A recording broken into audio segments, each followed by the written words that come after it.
What's going on, y'all? Elliot here with MovieFiles. Outside the theater, about to check out one of my most anticipated movies for the back half of 2025, and that is a new horror sports movie by the name of Him.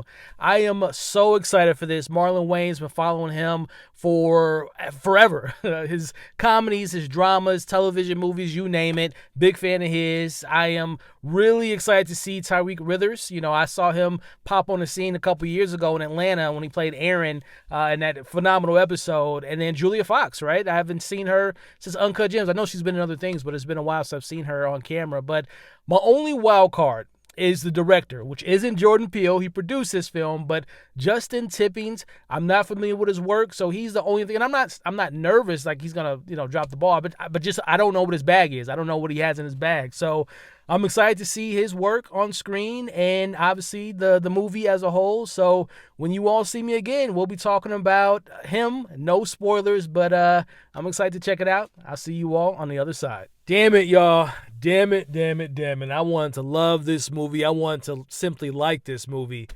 But man, Him did not work for me on a lot of different levels. We're talking about Him. No spoilers. I thought that this film had a lot of potential.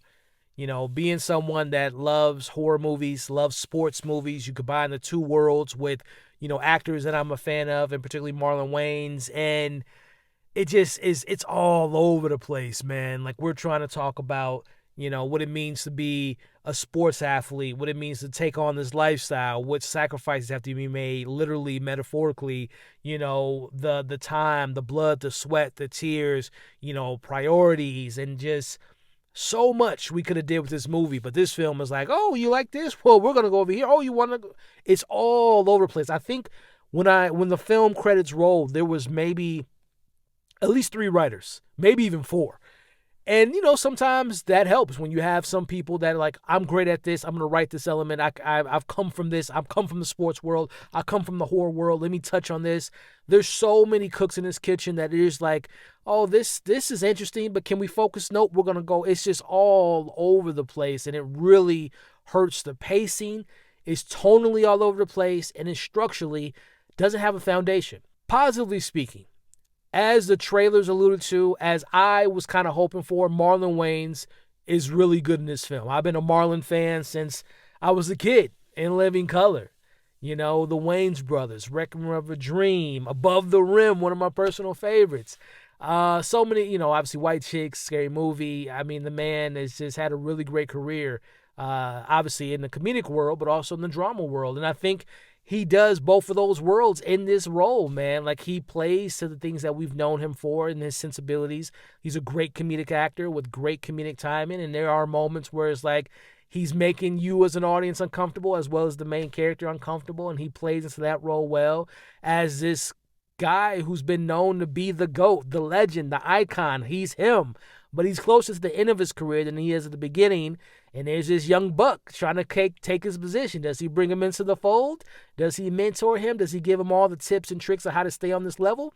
Or does he give him some bad advice and open up his world to this more sinister nature of the supernatural elements that the trailers allude to? So I thought Marlon was really solid. He carries a lot of this movie. Like, once I'm not trying to get into negatives again, but this film starts off really rough, really stagnant. But once he comes into the movie, it finds light, it finds a rhythm, it finds a beating heartbeat. And when he's not on screen, it's when the film suffers a lot. But Marlon was great. Tyriq Withers, I mentioned him before I went in. I've seen a handful of his projects, and particularly Atlanta. I thought he was great in the episode that focused on him. He was one of the bright spots of the most recent I Know What You Did Last Summer. This role is pretty basic. It's pretty paint by numbers. It's pretty tropey. And I think he's not given that much to do, but he has a bright future ahead of him. Again, I didn't think there was nothing spectacular about his performance, but I didn't think it was anything bad. It just was a pretty middling performance, but I blame that mostly on the way he was written. Julia Fox is in this. She's okay. She plays a particular character that's very stereotypical in the world of sports, or when people of a certain position with a particular background, when they latch onto the careers or latch onto particular people, she plays into that. And outside of those things, again, I thought performances, this is a prime example of a couple of things. Really solid to great performances in a not good movie, and a lot of style over substance. Like this film, it's a pretty well shot movie for the most part. Really trippy imagery, use of colors to to provoke the mood and the essence and the aesthetic of what they're going for. It's a really well shot movie for the most part. But there are a lot of moments where I'm just like, all right, this looks beautiful, but is there something underneath? And 9 times out of 10, there wasn't, for me at least. Narratively speaking, there's so many great ideas of sports, a sport athlete, a black athlete, the sacrifices that could be made, the lifestyle that comes with being at that level. There's so many things that this film could have touched on. The sports of it all, what it means to be into this sport, and what physical toll it has on the body. And it's just so many things we could have did. And on top of the body, the horror of it all. It's just like they just missed the mark on a lot of levels, which I guess I'm transitioning to a lot of the negatives I'm speaking to. It's just, I think for me, as a film watcher and a lover of film, it's almost as frustrating when you see a movie that has potential than a movie that's just flat out bad.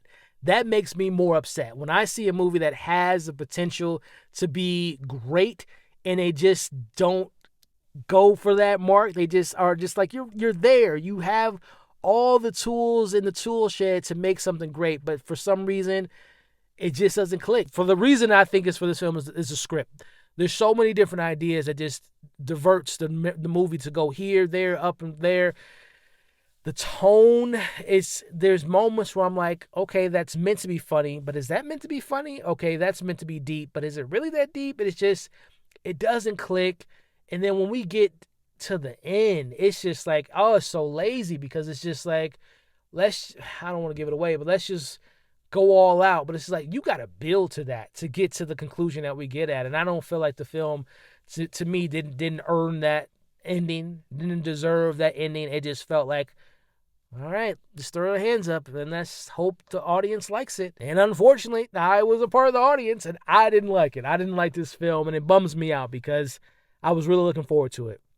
This has a feeling of, again, whenever I see something that has potential and just doesn't stick the landing on a lot of it, it just leaves me kind of with a bad taste in my mouth. But hey, that's just me. Him didn't work for me. You might like it. You might love it.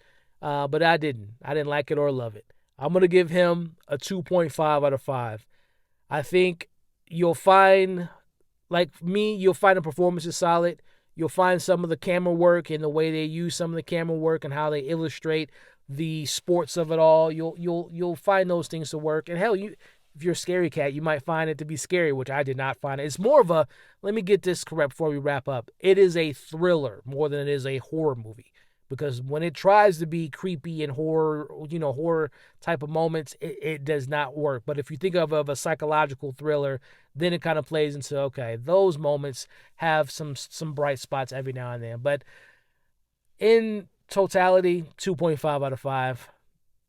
That's my thoughts. But I want to know yours in the comments below. If you see him, what worked, what didn't work, what did you think of the performances, what do you think of the metaphors, the underlying tone, all the stuff the film's going for. Let me know your thoughts in the comments below. And also, for a little fun thing, let me know your favorite sports movie in the comments below as well. Thank you all for watching my spoiler-free review of him. More reviews coming pretty soon. Hope you all enjoyed this one. Y'all stay safe. Thank you for watching this video, and I'll catch you on the next one.